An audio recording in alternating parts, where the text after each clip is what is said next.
Hello, everyone. I come from a family of storytellers, deaf storytellers. I'm third generation deaf. And what that really means is that from the moment I was born, as soon as my eyes opened, I had a world of language presented to me. I had access to sign language, and that's an integral part of who I am. I'm also only part of 5% of the deaf community, so I'm a minority within a minority. This 5% of deaf people was born to deaf parents. So let me tell you a little bit about my grandfather. He's well regarded in the deaf community. He's looked up to as a master of our language, a master storyteller. When he went to college, he chose Gallaudet University because it was and is the only university in the world that was established primarily for deaf students. When he was a student, they had a literary competition. And my grandfather entered it, and of course he wanted to win. So he thought long and hard about what the most challenging poem would be that he could use in this competition. He found something absolutely absurd. He chose Jabberwocky by Lewis Carroll. The poem is absolutely nonsensical. It's full of language play. And he said, well, why can't I do the same thing in sign language and bring these images out in sign? So he did it. He told that poem and absolutely brought all of Carroll's images to life so vividly that the audience was stunned. It was groundbreaking because nobody had ever seen that done with their language. This was in the 1940s. And at the time, nobody thought that sign language was a real language like any other spoken language. When my grandfather was in college, it wasn't a language, but by the time my parents were college students, it was on the verge of being recognized that way. And then I had grown up in a world where it had already been recognized as a language. But in my grandfather's day, deaf people were ashamed of signing. But when my grandfather told that poem, it opened people's eyes to a world in which language play was possible. They understood that sign language could be used to share and tell stories. And had his story not been documented through film, it would have disappeared. Film is how we document and preserve our stories. It's how we carry on our values and our knowledge to future generations. My grandfather has since passed on, but his original Jabberwocky has inspired new Jabberwockies.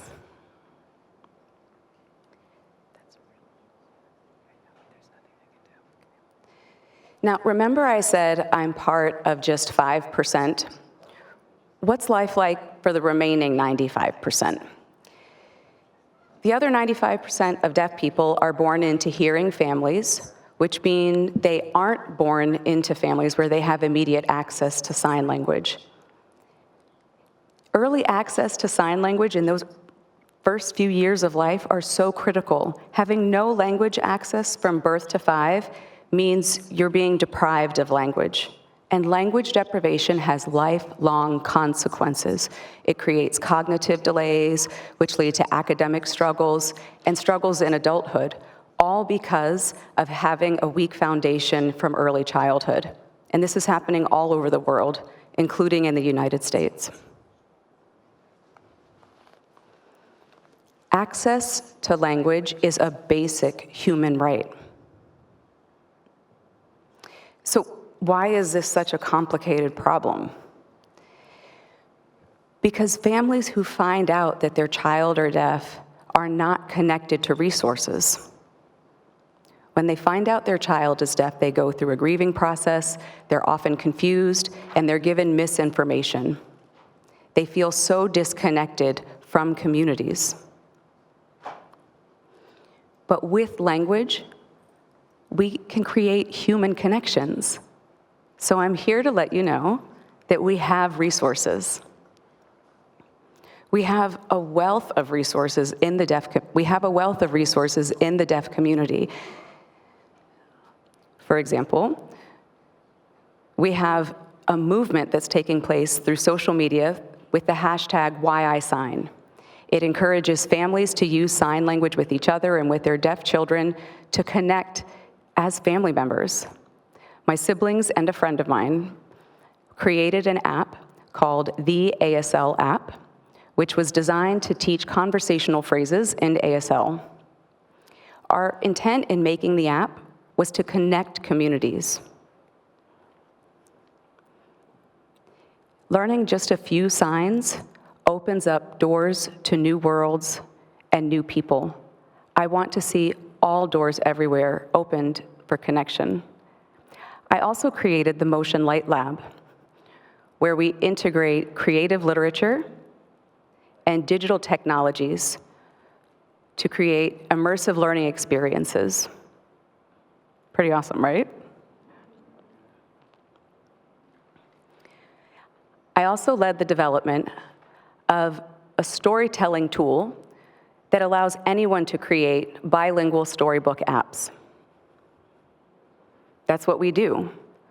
We create apps that make stories available in a signed language and a written language. And it's this work that has transformed how we think of reading. Our apps give the opportunity for deaf children to learn to read, to see a story told in a signed language and make connections to the printed word. These apps also support their literacy development.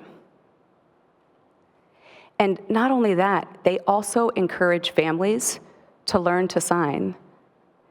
As families navigate this new world, they can use these apps to share stories with their children and sign along with the stories and share that love of our stories and our traditions that are so needed in connecting us. So how do we make these apps? In every case, we've assembled a team of talented deaf artists in the community. We have storytellers, illustrators, videographers. We create these teams entirely of deaf people because we are a solution to this problem. We also train and teach and invest in the digital skills of these talents in the deaf community. This ability is power.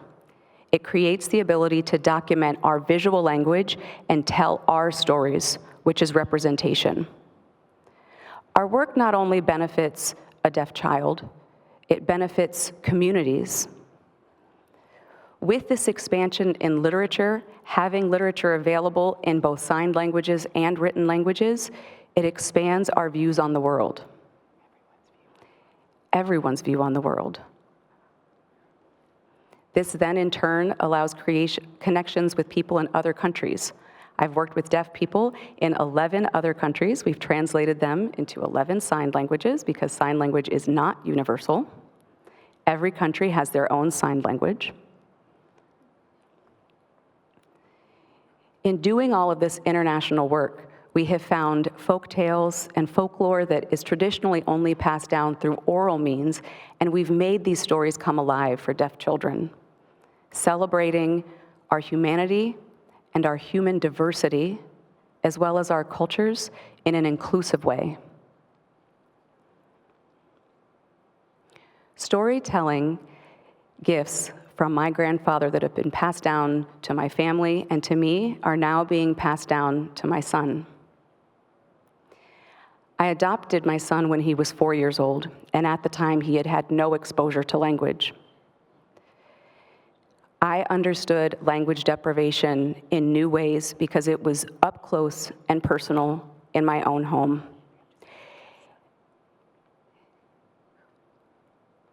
So my deaf son, now after 2 years of having lots of love and language input and stories, has now absolutely blossomed. And now he's telling us stories.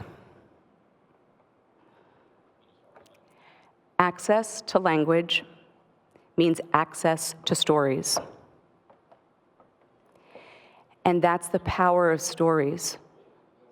Stories create who we are. They create our ways of understanding the world. They create ways of understanding our shared humanity. Stories connect us. Thank you.